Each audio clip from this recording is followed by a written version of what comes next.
What are these wristbands? I don't know what they are. You Senator. don't know what they are. Mr. Secretary, you have just testified to the American people you're incompetent at your job, because I've been to the southern border, and if you go to the southern border, along the southern border, you see thousands of these wristbands because the illegal immigrants wear them. The drug cartels, every color corresponds to how many thousands of dollars they owe the cartels. You have turned these cartels into multi-billion-dollar criminal organizations, and these are modern-day leg irons, because these are children being sold into sex slavery, and you don't even know what they are. Here with more on that exchange between Secretary Mayorkas and Senator Ted Cruz during testimony in front of the Senate Judiciary Committee. Let's bring in our own border correspondent, Jason Jones. And Jason, for anybody who has been watching you and Newsmax over the past couple years, they know exactly what they were talking about. Show us.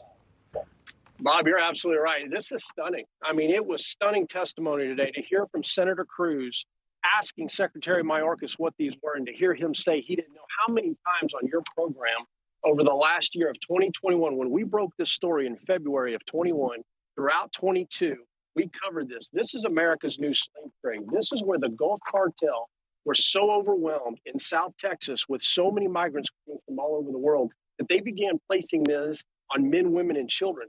This one here, Bob, is what we took off of a small child. I've seen these on as young of age as 10 days old.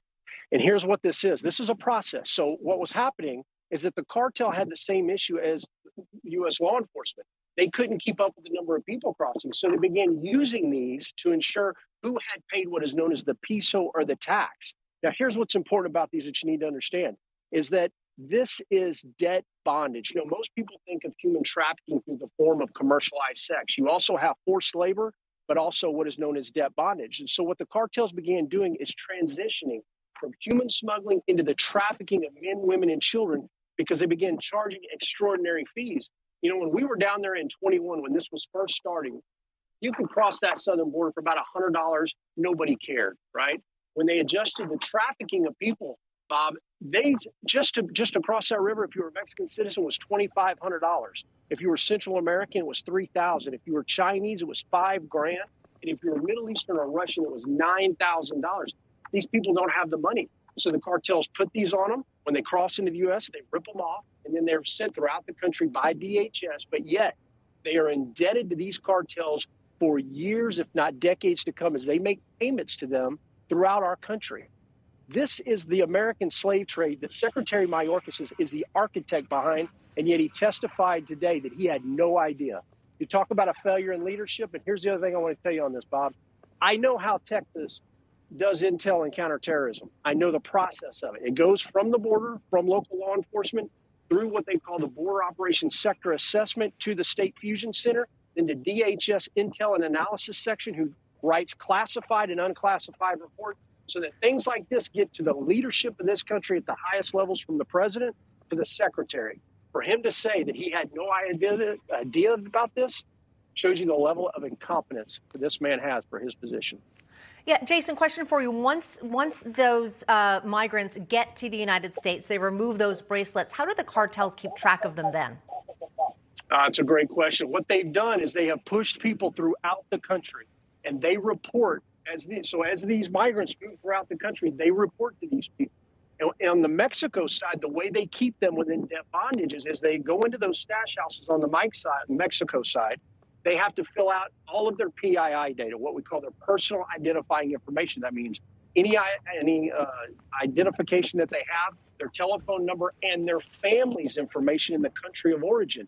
So from there, the smuggler picks up the phone and validates both ends, so that when they come into this country and they don't pay, they can hold their family responsible in the country from where they come from.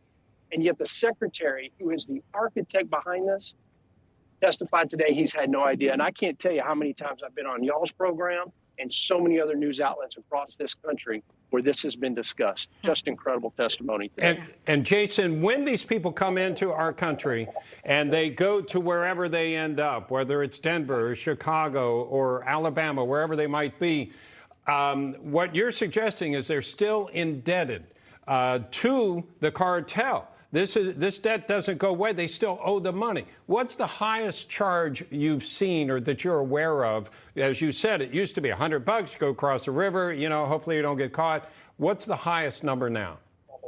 Chinese, $35,000 to cross into the United States.